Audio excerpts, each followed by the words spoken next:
É, né? Rapaz, Tudo bem? Tranquilo? tudo bem, graças a Deus. Beleza. Tu achou que era 22, né? Eu achei que era 22, aí eu tava aqui de boa, aqui, ó, voando e tal. Não, Aí eu me eu recebi uma assustei. mensagem, eu achei estranho. Eu me assustei quando você falou, mas não é 22. Eu falei, meu Deus, será que eu entrei ao vivo errado? Daí eu fui ali, olhei o banco, mas realmente a gente tinha 21 horas mesmo. O erro foi meu, o erro foi meu. Aqui para mim, onde eu estou, é 20 horas ainda. 20 horas e 13 minutos, mas eu marco pelo horário de Brasília, né? Eu acho que aí no teu é horário de Brasília, né? É, o meu horário de Brasília. Mas até 3 anos atrás eu morava num fuso horário parecido com esse daí também. Eu morava no Mato Grosso do Sul, aí era dessa forma. Eu sempre tinha que estar me adaptando ao horário. Entendi, tranquilo.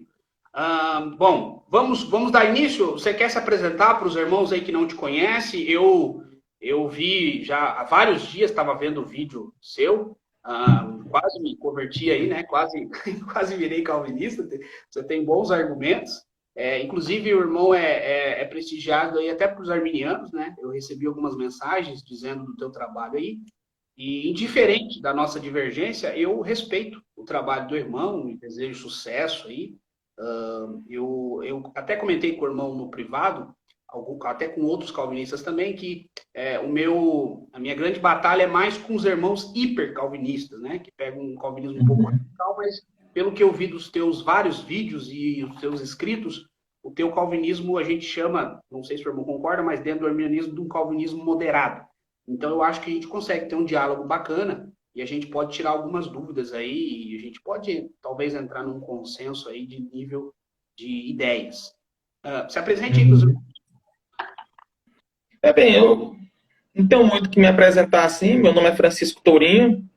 Eu sou autor desse livro aqui, que é o Calvinismo Explicado, e minha proposta é trazer um calvinismo clássico, né? Pode ser classificado como moderado, mas a minha ideia é trazer um calvinismo clássico, né? O calvinismo ele tomou um direcionamento que começou com Jonathan Edwards e tomou a forma final no século XX, que foi essa forma fatalista, né? Necessitarista, e que não era assim na época de Calvino. E Uhum. aí, o nosso costume hoje, como nós lemos as literaturas por esses óculos, nós acabamos por ler também as institutas com essas mesmas lentes dos autores modernos, né? Certo. Então, o que eu fiz? Eu peguei os autores da época de Calvino e li Calvino da forma como eles viam. E aí eu achei interessante a proposta que foi colocada, né? Que é justamente debater sobre as institutas, né? Então é uma boa ideia, né? Que aí a gente pode agora, né, apresentar aí uma visão das institutas sob uma ótica clássica e não uma ótica moderna das institutas. Certo. Maravilha. Quem que começa? Se quer começar, deixa que eu comece. O que que tu acha? Não, eu achava melhor começar, porque a gente tinha falado no privado que você ia me fazer perguntas, né? Uhum. Afirmações, e aí, basicamente, a ideia era mostrar que o pensamento de Calvino não batia muito com o pensamento de muitos calvinistas modernos, né? Certo. Uhum. E eu até concordo com a frase. Eu só não concordo que meu pensamento diverge do dele. Hum. Mas concordo que muitos calvinistas modernos divergem do pensamento de Calvino, sem dúvida. Eu concordo com isso daí também. Entendi. Não, tá ok. Então, só para explicar para os irmãos, nós vamos fazer uma live com em torno de 5 perguntas. Por causa do tempo que a gente comeu aí no começo, se chegar, poder pegar um pedaço de uma segunda, pode? Ou o irmão tem algum compromisso? Eu não tenho problema nenhum, não. Eu estou livre hoje.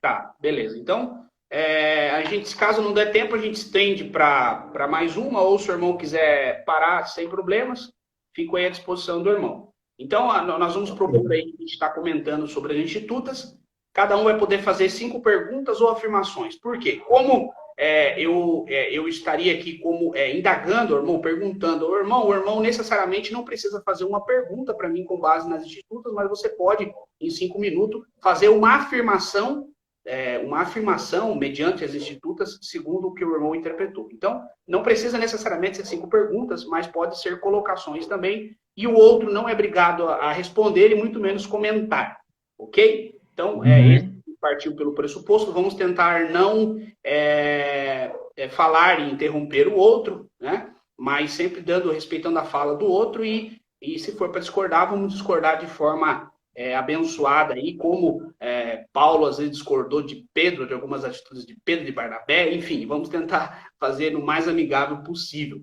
Beleza? Tudo certo, então? Tá, vamos lá. Eu queria começar, meu querido irmão... O senhor é pastor já, Francisco?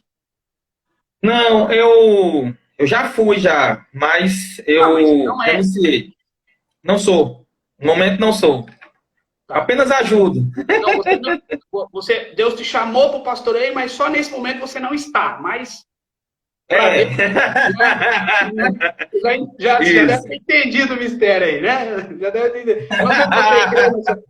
Não sei se você crê nesses mistérios pentecostais, mas você já deve ter pegado a viagem. Você foi chamado, foi decretado em ti o chamado pastoral, mas é só por um momento, já você pega o pastoreio aí. Vamos lá, querido, é o seguinte, no volume 1 no volume 1, deixa eu pegar o volume aqui, ó, no volume 1 das Institutas, na página 87, o Calvino ele faz uma afirmação que eu queria ver a opinião do irmão. Ele diz assim que é bem verdade que Deus ele santifica os filhos dos fiéis por causa dos pais.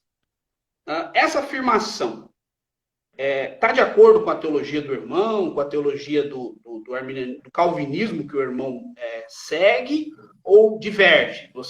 O filho do crente ele não é salvo pelo pai, ou mediante a fé do pai, e daí ele é santificado também. Qual que seria a tua opinião acerca desta afirmação de Calvino? Nesse aspecto em particular, eu sou batista. Queria lembrar disso daí. Então, eu sou um credo batista. Uhum. Então, eu tenho um posicionamento particular com respeito a isso daí. Né? Embora eu tenha estudado a teologia da aliança, mas na teologia da aliança não se é afirmado que o crente, filho do cristão, né? Aliás, o infante, filho do cristão, nasça salvo. Nesse aspecto aí. Ele pode ser salvo se ele morre na infância, né? Mas por N aspectos, né? Mas ele não é um salvo só porque é filho de cristão. Assim como aquele que nascia em Israel e era circuncidado, não necessariamente era um filho de Deus por ser israelita, né? Então esse é o pensamento de Calvino, né? Mas isso daí para mim é indiferente, entendeu? Eu não me comove, entendeu? Assim como eu não concordo com alguns pontos de Armínio, nesse ponto também o irmão discorda devido à sua origem batista. Isso. Ok, não, correto, beleza. O irmão pode fazer a sua afirmação aí, a sua indagação, 5 minutos aí, tranquilo. Não, eu vou aguardar que a gente entre no assunto entendi. da providência divina. Entendi. Que foi aquele assunto que a gente que deixou para ser o fulcro, né, do nosso debate. Certo. O centro. Tá. Deixa eu continuar, então. Eu queria... no volume 1 das Institutas, na sua página 100... Eu vou pular algumas perguntas, já vou tentar chegar aí acerca de providência e decreto, mas volume 1 das Institutas, na página 138. Deixa eu abrir aqui rápido. Não sei se você está usando a mesma que a minha, mas a minha é a segunda edição. Pode ser que esteja diferente. Vamos lá. Eu uso a edição em latim. Acho que não é a mesma, não, mas... Tá. Beleza. Mas diz o seguinte, essa segunda edição, ela tem como editor uma grande referência aí, que é o Augusto Nicodemos, né? É uma grande referência aí, e também o nobre reverendo Heber Campos Júnior. Vamos lá. Então, a minha pergunta é com base aqui na página 138, quando o Calvino faz a seguinte afirmação. É próprio falar que a atividade de Satanás ela é reprovada. Até aí, tá tudo beleza. ele exerce o seu reino e um reinado de perversidade. Ok. Pode-se muito bem dizer que Deus age quando Satanás age, como um instrumento da sua ira, segundo a vontade e as ordens que impele os homens para lá e para cá. Aí eu já discordo veementemente. Aí ele chega com perdão da palavra, irmão, não é em relação ao irmão, sim, mas é o que está escrito aqui, para mim é abominável. Ele chega a dizer que, por tudo isso, não vemos incoerência em atribuir a mesma obra a Deus e ao diabo. Então, o Calvino, aqui eu vejo um calvinismo rígido do mais trágico possível, porque Calvino diz que a ação de Deus não é permissão apenas. Inclusive, se você quiser, eu posso chegar na parte da permissão dele. Mas ele diz que, ativamente, as obras do diabo é coerente dizer que são obras de Deus. Mas como que isso pode ser bíblico ou tem base no calvinismo que o irmão prega, se Tiago diz que Jesus veio para destruir as obras do diabo, e a Bíblia diz que quem pratica o pecado é do diabo. E encerro a minha pergunta dizendo que Jesus falou que ele nada tem a ver com Satanás, o príncipe deste mundo. Como é que eu vou conciliar isso com o calvinismo que o irmão prega e o verdadeiro, né? O irmão falou que é um calvinista clássico, assim dizendo. Como é que a gente vai conciliar isso se ele chega a dizer que o que Satanás faz é a obra de Deus? Primeira coisa que nós temos que fazer a distinção aí é que Calvino está falando de concorrência divina. Veja, todo ser, na visão de Calvino, né, todo ser vivo, que não é ele mesmo, que não é próprio Deus, ou seja, uma causa segunda, ela só age se Deus assim conceder a sua força, preservar a sua força e agir para que essa causa segunda vá também agir. Certo? Agora, essa causa segunda, como Calvino vai colocar lá quando ele fala sobre Jó, né, há uma tríplice ação aí. Quando surge um pecado, por exemplo, humano, ele vai falar da tríplice ação. Existe Deus, existe o diabo e existe o homem. O propósito do diabo é fazer o mal. Agora, Deus cede a sua força ao diabo com propósitos bons. Por exemplo, no caso citado aí, ele pode usar Satanás como instrumento da sua ira. Ou seja, para trazer juízo sobre um homem mau. Principalmente quando, por exemplo, Paulo falou que nós poderíamos, que entregaria uma determinada pessoa ao próprio Satanás. Ou seja, ao juízo. Né? Nós vemos, por exemplo, no caso do rei Acabe, né, os espíritos malignos, né, Deus permite... Perdão. Eu vou tentar não fazer isso, mas assim, eu já vi alguns irmãos ali meio atônicos. O irmão falou que Deus cede o poder de Deus ao diabo. É isso mesmo? Isso. Por quê? Porque nós não somos maniqueístas. Nós não acreditamos que existam dois deuses. Só existe um Deus. Então, tudo aquilo que é criatura depende de Deus para existir. Depende de Deus para respirar. Depende de Deus para agir. Porque se Deus não quiser, ele pode tirar o fôlego de vida, aqui no sentido agora figurado, porque é um espírito, né? Mas Deus pode retirar ali a força vital daquele ser e impedir que aquele ser haja, ou até mesmo destruir. Você há de concordar comigo que Deus pode destruir Satanás na hora que ele quiser. Sim. No dia que ele chegar assim, olha, vou destruir Satanás, ou seja, se Satanás ainda está solto por aí e age, é porque Deus, a cada momento, preserva Satanás vivo. Então, o Satanás depende da força de Deus para agir. Sem a força de Deus, eu não posso existir e eu nem sequer posso pecar. Porque quando eu peco, eu mexo minha mão, eu penso, eu respiro. Tudo isso que não é que me leve ao ato ético, mas é o que me leva à ação física. A ação física do pecado só é possível porque Deus concede a mim todas as ferramentas para que eu possa agir em qualquer ato, até mesmo o ato pecaminoso. Porque, por exemplo, se Deus poderia impedir qualquer ato. Isso aí é um fato. Se ele não impede, ele está necessariamente me concedendo vida, até a vida, para que eu possa agir. Agora, o que não vem de Deus é o mal que eu uso para pecar. Ou seja, esse desvio que eu faço dessa boa força que ele me dá para pecar. E Calvino vai concordar comigo. Ele diz o seguinte, nas mesmas Institutas, no livro 1, mesmo livro que você está usando, no capítulo 17, no ponto 5, né, 1,17,5, ele vai dizer o seguinte, ó, e indago eu, de onde provém o mau cheiro em um cadáver, que pelo calor do sol, não só se fez putrefato, mas já entrou em decomposição. Todos veem que isso é provocado pelos raios do sol. Contudo, ninguém por isso diz que eles cheiram mal. Ou seja, o raio do sol não cheira mal.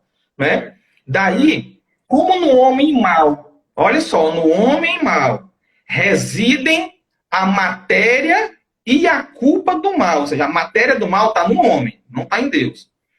Certo. Que razão há para que se conclua que Deus contrai alguma mácula, se, ao seu arbítrio, ele faz uso dessa atuação? Né? Então, Calvino faz essa comparação.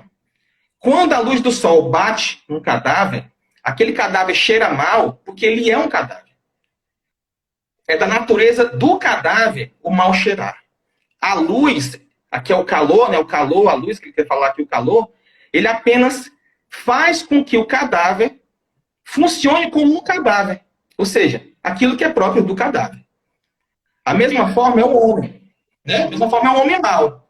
Quando Deus cede a sua força ao homem mau, aquela força é como a luz do sol, ela é indiferente. Ela apenas faz a causa segunda se determinar. E aí a causa segunda faz aquilo que é própria dela mesma. Né? E aí, falando sobre Satanás, Calvino vai dizer o seguinte, né? Calvino vai dizer o seguinte, Satanás e os malfeitores não são de modo tão efetivo instrumentos de Deus que não ajam também em seu próprio nome. Não devemos supor que Deus haja em um homem iníquo, como se ele fosse uma pedra, um pedaço de madeira ou um pau, mas usa-o como uma criatura pensante, conforme a qualidade de sua própria natureza. De modo que quando dizemos que Deus age nos malfeitores, isso não os impede de agir em seu próprio nome. Né? Isso aí, Calvino trabalhando aqui na obra Contra os Libertinos. Né? Tem algo aqui interessante que Calvino vai dizer o seguinte, ó. Mas que Deus a ninguém tenta. Ele prova com isto, porque ele não é tentado pelos males, pois é o diabo que nos atrai ao pecado. E por esta razão, porque ele arde totalmente com um demente desejo de pecar, Deus, porém, não deseja o que é mal. Portanto, ele não é o autor do mal que é feito. Então, essa é a ideia da concorrência divina. O decreto de Deus, ele faz com que a causa segunda haja de acordo com sua própria natureza. Né? Se não existe a força divina, ele... Oi? Sem que Deus decreta, o mal vai acontecer, mas ele não envia o mal diretamente, é isso? Ele não coloca o mal na criatura, ou seja, ele não é uma causa formal daquele ato. Ele é uma causa acidental. Né? Acidental por quê? Porque é como você dá um dinheiro para um mendigo na rua, aí o mendigo na rua pega e usa esse dinheiro para comprar droga. Não foi isso. Você deu o dinheiro para ele se alimentar. Mas ele desviou aquela boa dádiva, aquela boa obra que você fez, que foi de ajudar um pobre, né, para um fim mau. Né? Assim também é um homem. E o que Deus faz? Deus não impede que o homem use a sua força para pecar. Deus permite. É isso que Deus faz. Há uma permissão de Deus. Isso. Há uma permissão que para nós é chamada de permissão eficaz. Por quê? Porque na medida em que Deus já sabe o que a criatura vai fazer e ele decide não impedir o que a criatura vai fazer, Então, aquele ato dele de não impedir torna o evento certo. Uhum. Entende? Então, é um decreto de consequência e não um decreto de consequente. O decreto não age sobre a pessoa, mas torna certo o evento. Entendi. Eu concordo em parte com o que o irmão falou, principalmente na questão de Deus. Lógico que o fato que Deus viu será certo, ok? E devido à soberania e o controle total de Deus. E também concordo que Deus, permitindo tal fato, tal acontecimento, de forma alguma ele vai agir diretamente impondo mal ou trazendo mal sobre a situação e o agente em si. Isso daí eu concordo com o irmão plenamente. O problema, meu querido irmão Francisco, é que o próprio Calvino não concorda com nós dois. Com nós dois. Vou te provar. Na página 138, olha o absurdo que ele chega a escrever. Eu nunca li tamanho absurdo. Olha só. Ele diz assim, ó. Até mesmo Agostinho, em algumas vezes, teve o escrúpulo. O irmão sabe, muito melhor que eu, que boa parte da teologia de Calvino, ele pegou ali da teologia de Agostinho, principalmente o Agostinho, que a gente chamamos de Agostinho Velho. Aí, só que nessa parte ele discorda de Agostinho, ele chama a afirmação de Agostinho de escrúpulo, perdão. Ele fala assim, ó, Agostinho teve o escrúpulo de dizer que não devemos atribuir a cegueira e o endurecimento dos maus à operação de Deus, mas sim a sua presciência. Então, o Calvino não acreditava nessa presciência de Deus ter previsto que a pessoa seria mal. Aí ele diz o seguinte, que semelhantemente, nós podemos, alguns apresentam o sentido, nós podemos apresentar o sentido que Deus permite o mal e não envia, e não pode subsistir. Aí no outro parágrafo ele diz, esses que apresentam Deus permitindo o mal, não pode subsistir nas nossas falas. Ele diz assim, ó, esses que diz que Deus não envia o mal, não pode subsistir no nosso meio. Ele afirma categoricamente que o Deus não prevê, não há presciência para o mal, e ele não concorda com quem diz que Deus não envia o mal. Ou seja, não precisa nem estudar teologia, que ele está dizendo aqui. Eu não concordo com quem diz que Deus não envia o mal. Não, mas você está isolando uma passagem. Se você virar a página, na página 139 do volume 1, ele diz assim, ó, Deus cega, endurece os maus, tira a capacidade de ver, tira a capacidade de obedecer e de fazer o bem. Irmão, se Deus cega, tira a capacidade de fazer o bem, envia o mal na pessoa, e essa pessoa não vai conseguir fazer o bem pelo decreto, está mais claro que o sol que Deus está operando ativamente no mal dessa pessoa. Infelizmente, querido. Não precisa nem... Isso aqui é gramática, é interpretação de texto. Claramente ele concorda com o envio do mal. O irmão também vê dessa forma, mas o irmão não concorda com essa interpretação, essa escrita de Calvino. Na verdade, pelo que eu conheço de Calvino, ele fala que Deus envia o mal em vários sentidos. No sentido de mal, juízo, no sentido de mal, castigo. Por exemplo, ele pode fazer com que Israel, por exemplo, seja um instrumento de juízo sobre os cananeus. Eles mataram crianças, por exemplo, ali. Foi um mal, né?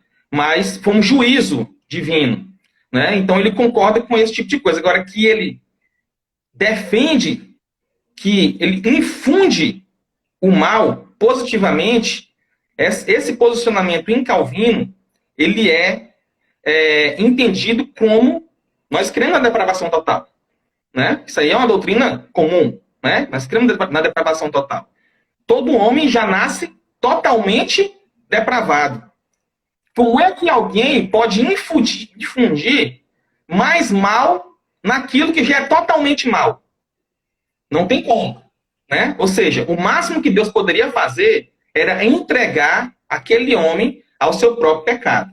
E Calvino vai defender justamente isso quando ele diz o seguinte: a Escritura, aqui no comentário dele, de Tiago 1,13, e depois eu vou voltar para as Institutas. Né? A Escritura assevera que os réprobos são entregues às concupiscências depravadas. Mas isso é assim porque o Senhor perverte e corrompe seus corações? Ele faz uma pergunta. Aí ele diz, de modo algum. Ele mesmo responde. Pois seus corações estão sujeitos às concupiscências depravadas, porquanto já são corruptos e viciosos. Mas, visto que Deus cega ou endurece, porventura ele se torna autor ou ministro do mal? Aí ele faz essa outra pergunta. Ele responde categoricamente, não. Mas é desta maneira que ele pune os pecados dos ímpios e dá uma recompensa justa a quem, porventura, recusa deixar-se governar pelo Espírito Santo. Daí se segue que a origem do pecado não está em Deus e não se pode imputar-lhe nenhuma culpa, como se ele tivesse prazer no pecado. O significado é que se esquive em vão quem tenta lançar sobre Deus a culpa de seus próprios vícios. Porque todo mal não procede de nenhuma outra fonte, senão da própria perversa e concupiscência do homem. E, realmente, o fato é que somos levados a desviar-nos de uma maneira ou de outra, senão porque cada um tem a sua própria inclinação com seu condutor e impulsor. Então, para mim, o texto aqui é claro que quando Calvino fala que Deus endurece, que Deus perverte o coração do homem, que Deus cega, ele está senão que falando que Deus entregou esse homem ao seu próprio pecado, ao seu próprio vício, né? Visto que de Deus não pode proceder o mal, não pode se originar o mal de Deus, né? E aí, Calvino vai falar nas Institutas, né? Aqui eu já falei aquele texto lá, o primeiro texto que eu citei sobre o Sol, em que ele diz que o mal e a matéria do pecado já reside no próprio homem, né? Nas Institutas 1, 17 e 5. E aí, ele vai dizer aqui... Peraí. Ó, rapaz, bem na hora que eu vou clicar em cima do negócio, apareceu a mensagem aqui do Instagram, aí tu tenta clicar no negócio, não consegue, porque o negócio tá na frente, rapaz, eu vou te contar. É uma droga. E como eu pensava que o debate era 10 horas, eu tava me organizando justamente com essas passagens. Irmão, mas enfim... O senhor citou agora que Deus ele entrega o homem ao pecado endurecendo o coração, mas se Calvino... Não, ele endurece o coração entregando o homem ao seu próprio pecado. Entregando o homem ao seu próprio pecado. Mas isso, o endurecimento é uma consequência de Deus entregar o homem ao seu próprio pecado. Ou seja, a matéria do pecado não está em Deus, está no homem. Uhum. Deus apenas entrega a esse homem a sua própria vontade. Mas como é que eu entregaria alguma coisa? Vou tentar explicar de uma forma mais didática, porque a gente tem muitos irmãos que são leigos, então leem pouco essa questão, esses nomes mais didáticos, esses nomes mais difíceis. Como é que Deus entregaria o homem ao seu próprio pecado, ou cegava esse homem, e não tem uma participação ativa nisso? Como é que Deus vai punir esse homem dizendo, você pecou, porque eu te ceguei? O que eu consegui entender aqui é que parece que há uma séria divergência, o que Calvino escreveu na citação de Tiago, nos comentários de Tiago, com o volume 1 das obras de Hermínio, porque ele diz que Deus priva o homem de obedecer. O homem, ainda que ele quisesse obedecer, ele não vai conseguir obedecer. Por quê? Porque Deus ele tirou a capacidade desse homem de obedecer. Como é que eu vou explicar para um ateu que, às vezes, imaginamos um réprobo ateu. Eu digo para ele assim, amigão, você é ateu, você não acredita em Deus, você está nos seus delitos e pecado, porque Deus tirou de você a chance de você obedecer e de fazer o bem. Não seria uma utopia isso? Não seria fantasioso eu querer explicar isso? Mas você não acha que a própria queda, a própria depravação total já nos deixa nesse estado? Mas eu vi nos vídeos que o senhor... E a gente nunca... Assim, desculpa, continua, conclui o raciocínio. Uhum. Eu vi num vídeo que o senhor defende que a queda de Adão, que Deus permite, Deus decretou a queda de Adão, a sua posterioridade foi um tipo de uma lógica, de uma queda lógica. O senhor até usa um argumento sobre o número 1, depois do 1 vem 2, 3, enfim. Aí tu fala que a queda seria uma queda lógica, ou seja, em Adão, esse pecado vai em tudo, em todas as pessoas, todos os seres humanos. Não, isso aí é só a ordem, isso aí é só a ordem dos decretos na mente divina, não tem a ver necessariamente com a maldição. Aqui, vamos deixar bem específico, a maldição hereditária que nós herdamos do pai Adão. Né? Essa maldição hereditária que a gente vê um pessoal pregando. Mas essa questão da ordem lógica é apenas para dizer que, embora todos os decretos tenham sido emitidos de uma vez, eles são emitidos em uma ordem lógica. Né? Ou seja, Deus, quando elegeu e reprovou, a ideia só era essa no vídeo, né? Deus, quando elegeu e reprovou, ele já viu o homem caído, né? De forma que o reprovado já tem a própria matéria da culpa em si por conta da queda, né? E assim também é todo homem, né? Se, na medida que todo homem já é caído e ele já nasce com uma culpa, aí isso aí a gente pode debater se o homem nasce culpado, se o homem nasce salvo, se o homem nasce livre, né? Isso aí, hoje, a gente já passou de um período em que é normal as pessoas crerem em depravação total. Por exemplo, vai ter gente que vai dizer que o homem nasce livre mesmo e tal, que ele pode escolher o A ou B, e etc. Né? Então, assim, para o pensamento de Calvino, e acho que de todos os calvinistas, né, o homem ele está impossibilitado de querer o bem por causa de um defeito herdado da queda, por um problema da queda. Se o homem quiser a Deus, vai ser por uma graça que Deus vai conceder a ele. Né? E na medida que todos já estão culpados, Deus já não tem mais uma obrigação para com o homem, né? Visto que o próprio homem se afastou de Deus. Né? Então, esses homens já nascem todos condenados. E aí, a eleição é um mecanismo divino para evitar que a humanidade inteira vá para o inferno. Né? Deus garante que terá um povo salvo. Né? De forma que Deus não manda ninguém para o inferno, ele apenas tira alguns de lá. Né? Isso aí é o pensamento de Calvino. Inclusive, essa frase é dele, né? Ipsiliteris dele. Né? E aí, essa frase ele nas institutas mesmo ele colocou? Não, essa frase ela não está nas institutas. Mas nas institutas, a gente acha, né? E também, principalmente no debate dele contra Pígios. O debate dele contra Pígios é um debate muito interessante em que ele mostra realmente qual é a raiz da condenação do reprovado, né? Que não está em uma... repousa-se no decreto de Deus apenas na consequência, não do consequente. Né? Mas, enfim, trazendo aí a volta do que a gente estava conversando agora há pouco, né? A questão da cegueira e do endurecimento, né? Se Calvino tivesse afirmando que Deus infunde o mal numa criatura já caída, ele estaria, né, cometendo um erro metafísico absurdo. Né? Porque não tem como você encher o que já é completamente cheio. O máximo que você pode fazer é entregar essa pessoa ao seu próprio pecado. Né? E basicamente esse é o pensamento de Calvino. O reprovado, Deus deixa que ele siga o seu próprio caminho. Ou seja, tudo que o reprovado faz, ele faz de vontade porque ele tem a natureza caída. Né? Se Deus tira, vamos dizer assim, em tese, né? Tira a liberdade de alguém no sentido de mudar a sua vontade, seria para salvar, mas nunca para fazer o homem pecar. Para fazer o homem pecar, ele apenas entrega esse homem para que ele faça suas próprias vontades. O homem depravado sempre vai ter vontade de fazer o mal.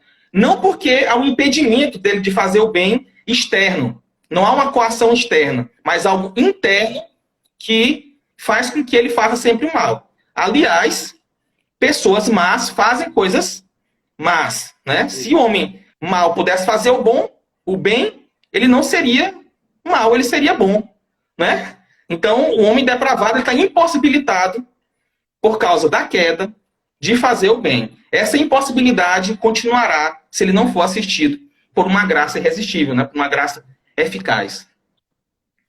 Irmão, essa questão de Deus, então você acredita que Deus, ele de forma, ele não teve, na dupla predestinação, ele não teve uma atuação direta nos réprobos. Deus não quis, não foi da vontade de Deus mandar as pessoas ao inferno. É isso que o irmão acredita? A vontade de Deus de mandar o réprobo para o inferno só está na medida em que é resultado líquido e certo da queda um homem que não é assistido pela graça acumular culpa sobre si. Entende? Então, nesse sentido, Deus traz a existência. Olha só, ainda tem que ver isso aí. Uma coisa é a emissão do decreto. Outra coisa, o plano. Uma coisa é o plano. Outra coisa é a execução do decreto. Mas ele não executa tudo, ele não faz tudo. Porque o faz. Só que quando... Sim, é porque quando você falou assim, Deus cria as pessoas para ir para o inferno, eu lembrei da frase de Calvino que ele fala isso daí, né? Que Deus cria pessoas para ir para o inferno.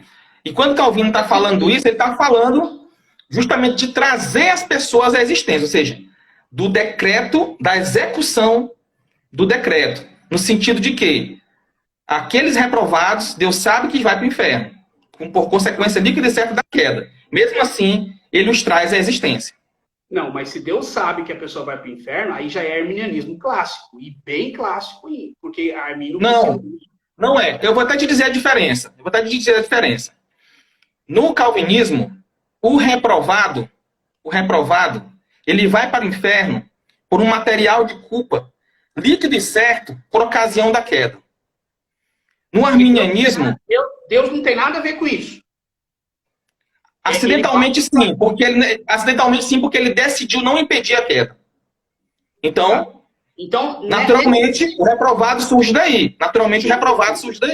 Né? Os culpados surgem daí.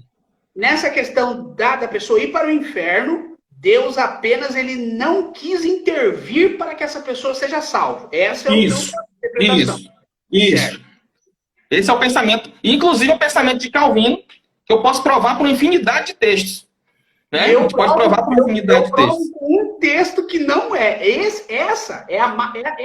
Assim, querido, me entenda. Eu estudo as institutas há quase 13 anos. E, assim, eu acho que se não existissem as institutas, talvez eu seria calvinista. Porque o tamanho de divergência chega a ser cômico. O irmão me perdoa, mas chega a ser cômico. Numa obra ele fala uma coisa, na outra ele fala outra, depois ele refuta ele mesmo. Aí uma hora ele fala que Deus não envia o mal, de repente Deus envia o mal, de repente Deus só endurece, de repente Deus é a causa. Mas agora nessa questão é claro demais. Olha só, volume 3 das Institutas, página 41, artigo 7º, ele diz assim, ó, o Senhor constituiu de uma vez por todas em seu eterno e imutável conselho aqueles que ele quis salvar e aquele que ele quis deixar em abandono. Beleza. Aí ele continua. Abandono. Oi? Em abandono. Deixar em abandono. Quanto ao que ele chama para a salvação, dizemos que eles o recebem por a misericórdia gratuita. Né? Assim, como é que eu vou explicar isso para um ateu que, por um pouco de privilegiado, ele oferece uma misericórdia gratuita, para os outros não? Mas isso aí já seria uma outra live, vamos seguir em diante. Sem levar em conta a dignidade deles.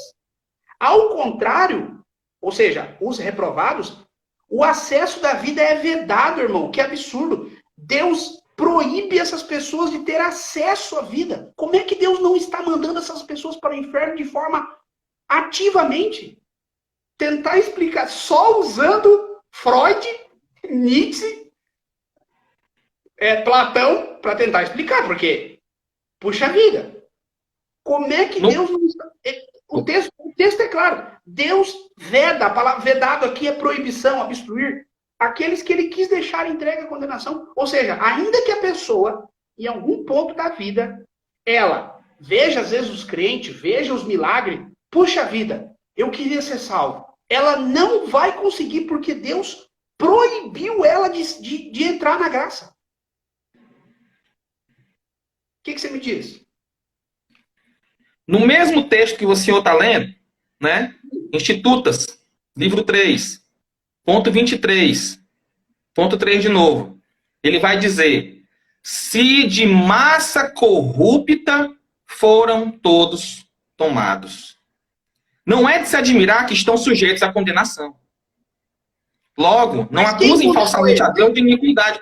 Se de massa corrupta. Por quê? Aí a gente entra lá naquela questão dos decretos na mente de Deus. A eleição e reprovação, elas só surgem na mente divina após contemplar o homem caído. Entendeu? Então nós já temos todos os homens condenados. Então não há problema algum se por resultado líquido e certo, Deus abandonar. Olha só, você mesmo, eu até fiz questão de ressaltar, há um abandono divino dessas pessoas. E se a gente pensa assim, se tal pessoa quiser a Deus, Deus vai vedar, isso aí parte, né? Não que eu esteja dizendo que o senhor é pelagiano, ou coisa do tipo assim, mas esse pressuposto da pergunta, veja bem, da pergunta, não da cosmovisão inteira, não, mas esse pressuposto da pergunta é pelagiano. Por quê? Porque ninguém quer a Deus. Quem quer a Deus é porque Deus já atraiu. Então não tem como Deus atrair uma pessoa e ele mesmo negar a entrada do céu naquela pessoa, né? E aí, Calvino, isso nas próprias Institutas, vai dizer que todos os homens já são tomados, na questão da eleição e reprovação, de uma massa corrupta, né? Ou seja, já tem um material de culpa no próprio homem. Ele vai dizer também, um debate dele contra debate dele contra Piges, ele vai dizer o seguinte: agora, se não estamos realmente envergonhados do Evangelho, devemos necessariamente reconhecer o que está nele abertamente declarado, que Deus, por sua eterna boa vontade, para a qual não havia outra causa além do seu próprio propósito, designou aqueles a quem ele deseja para a salvação, rejeitando todo o resto. E aqueles que ele abençoou com essa livre adoção para ser seus filhos, ele ilumina pelo seu Espírito Santo, para que eles possam receber a vida que eles é oferecida em Cristo, enquanto os outros apenas continuam na sua própria incredulidade. Incredulidade de quem? Do próprio homem. Deus abandona esse homem na incredulidade que ele já tem. Deus não coloca a incredulidade nele, né? E isso fica assim mais claro ainda nas Institutas, no mesmo textinho aí, no ponto 3, né?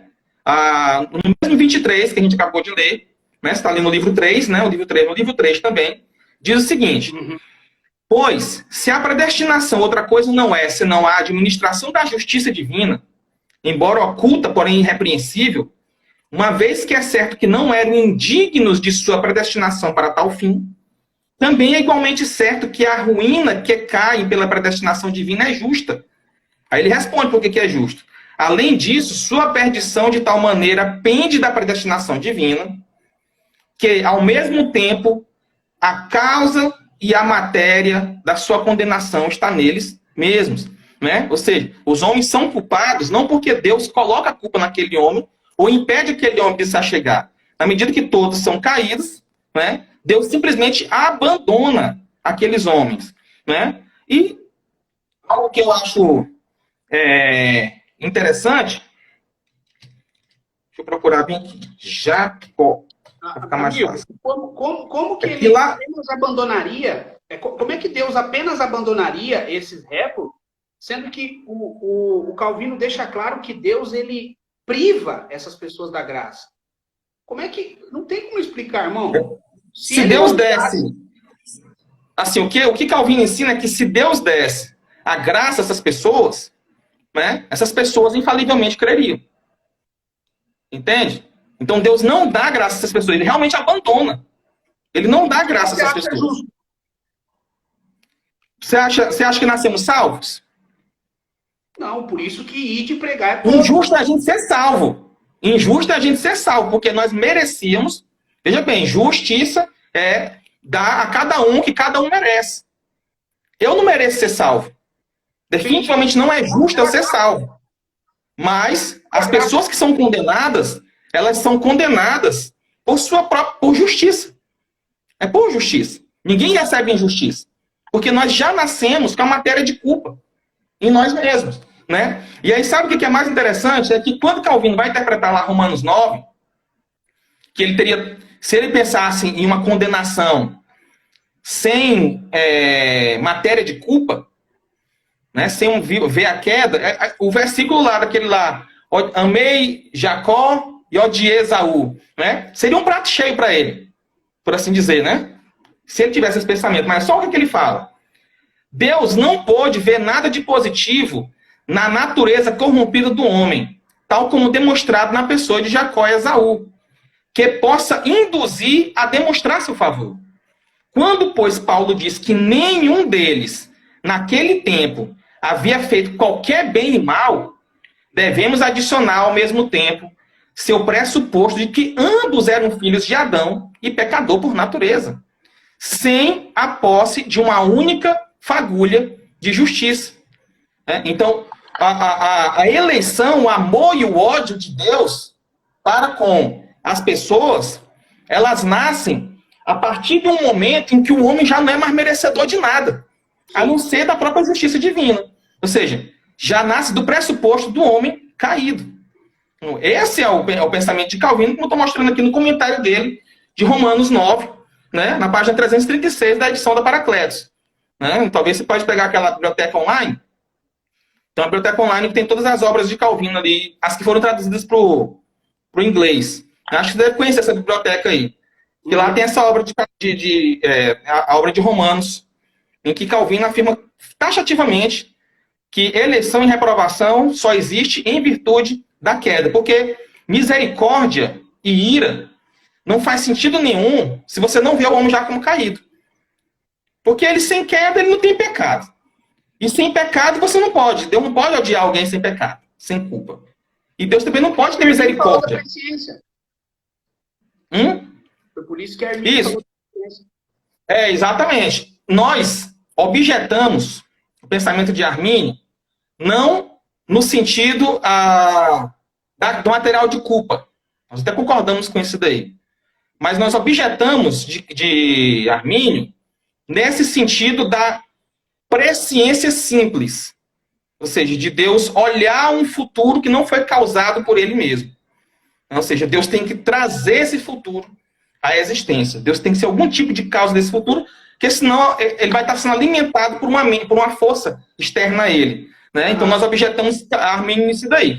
Então, como se dá a previsão de deméritos no calvinismo? Como se dá essa previsão de demérito? Através da consequência líquida e certa da queda. Deus já não precisa, na medida em que Deus decide abandonar aquelas pessoas no seu próprio estado, as suas próprias vontades, é resultado líquido e certo que elas acumularão culpa sobre si. Então não há uma presciência simples nesse sentido de Deus ficar vendo cada pecado, né, para depois promover uma condenação. Né? Ou seja, por consequência líquida e certa, não existe essa imposição de potência passiva em Deus. Deus já previu ali também todo e qualquer ato que ele mesmo vai concorrer. Todo ato que ele vai ceder a força para a pessoa usar. Né? E é assim que Deus vai prevendo o futuro. Né? Através daquilo que ele, conhecendo a si mesmo, né? Ele sabe com quais atos humanos ele vai concorrer. Quais atos humanos ele vai ceder a força dele para que se faça. E como ele já sabe quais atos humanos ele vai ceder a própria força, e nesse sentido Deus é causa, né? Uma causa acidental dos atos pecaminosos, né? Ele tem ali o conhecimento no momento do decreto. Não antes nem depois, mas no momento do decreto ele tem o conhecimento dos atos futuros pecaminosos. Como o senhor falou que, em hipótese alguma, o Calvino concordava que Deus envia os desejos no coração desses homens, certo? Porque eles pecam por natureza, eles já estão caídos, ponto final. Só que é outra divergência, é outra incoerência forte, forte, forte. Por quê? Obras de Calvino. Institutos de Calvino, na página 75, olha, assim, não precisou eu ir buscar argumentos em outros livros, porque o próprio Calvino se refuta, dá uma olhada. Concluímos, página 75 do volume 3, concluímos, pois, que não somente no céu, mas em todas as criaturas destituídas de razão são governadas pela providência e todos os seus conselhos e desejos dos homens, o Deus governa de modo que conduz ao propósito determinado por ele. Mais uma controvérsia. O Calvino se refutou. Ele está dizendo... Mas eu não vejo. Veja bem, eu não vejo contradição nisso daí. Não, mas ele está dizendo que Deus envia os desejos. Não é contraditório com nada que eu disse. Não é contraditório com nada que eu disse. Porque tudo que... Veja bem, você pode decidir, acreditar que existe no mundo males despropositados. Ou seja, que Deus simplesmente permite algo ruim acontecer porque ele gosta do mal mesmo. Ou você pode pensar que Deus permite o mal porque ele quer sacar um bem maior daquele mal. Ou seja, ele usa o mal para mostrar sua vitória sobre o mal. Ou seja, trazendo um bem maior. Como, por exemplo, a própria morte de Cristo, né? E tomado isoladamente, foi um assassinato injusto. Foi um mal. Foi um mal tomado isoladamente. Pilatos pecou, os assassinos de Cristo pecaram, Judas pecou traindo Jesus. Tu crê que o diabo entrou em Judas? Mas é uma pergunta estranha. Mas assim, para mim é indiferente. Tipo, eu vou escolher aqui o nidez. Entrou em Judas. Tu crê que o diabo entrou em Judas? O diabo entrou em Judas. Mas a questão é que tudo isso daí, dado o governo divino, Deus pode impedir que aconteça. O próprio Jesus Cristo disse, olha, se eu quisesse, eu chamaria uma legião de anjos para me salvar. Ou seja, está claro que Jesus poderia impedir todos aqueles eventos. Mas não, aquele evento aconteceu. E olha só, Deus sacou bens maiores. A morte de Cristo trouxe benefícios imensuráveis. Benefícios que nunca... Mas daí o senhor está indo... A questão é direcionar o mal para uma coisa boa. Agora, você pode dizer que Deus permite o mal pelo próprio sadismo, né? Pelo próprio mal. Aí tá errado. Quer dizer, no meu ver, né? No meu ver. Eu perguntei acerca dos desejos dos corações dos homens. O Calvino falou que Deus governa os homens enviando os desejos. O irmão falou que não. Essa seria a pergunta. Eu queria saber se o irmão concorda. Sim. Entendeu? Porque isso tem que ser clarificado. Como eu já mostrei aqui, no próprio texto de Tiago. A gente precisa ser Vamos mostrar aqui na própria... Não. Como eu já mostrei aqui em outros textos aqui de Calvino, tem que ser feita uma exegese para a gente ter um pensamento lógico aí. É lógico que se eu tomar somente esse texto aí, Deus envia o mal, já até respondi essa pergunta. Se eu disser que Deus envia o mal sobre alguém que já é totalmente mal, que nós queremos uma depravação total, Calvino estaria negando a própria depravação total. Olha o tamanho do absurdo metafísico que seria isso daí. Né? Só que Calvino, em outros textos, tomando num sentido mais amplo, como eu já mostrei aqui naquele texto lá de Tiago, na interpretação dele de Tiago, ele mesmo diz o sentido em que ele emprega o que ele quer dizer quando diz Deus endurece o coração, Deus envia o mal, Deus faz isso. Ou seja, como? Colocando o mal no homem? Isso é uma pergunta que ele responde. Como? Colocando o mal no homem? Não colocando o mal no homem, mas entregando esse homem à sua própria concupiscência, né? À sua própria maldade. Não, eu acredito. Entendeu? Essa é uma resposta que Calvino mesmo dá. Eu acredito que Deus entrega os homens às próprias consciências. Isso aí não é nem institutas, é bíblico. Deus entregando, ou seja, eles já estavam nos seus próprios delitos, na natureza pecaminosa, mas o que eu li é Deus diretamente, tanto lá naquela outra passagem, dele falando que Deus envia o mal, que o calvinista vai ter que rasgar essa página, ou ele dizendo que Deus, ele governa os desejos dos homens, ao ponto dos homens não conseguir praticar o bem. Então, eu sei que nas outras passagens, como o irmão citou, o Calvino já fala contra isso, mas daí, especificamente aqui no volume 3, ele acaba dizendo ao contrário. Vai acabar lá? Eu acho que não. Pelo seguinte, Francisco, por exemplo, eu vou te citar, por exemplo, né? Oh, desculpa. Aí a gente já volta na segunda parte. Então vamos voltar. Acabou, foi? Ah, tá bom. 5 segundos, aí a gente já volta. Tá.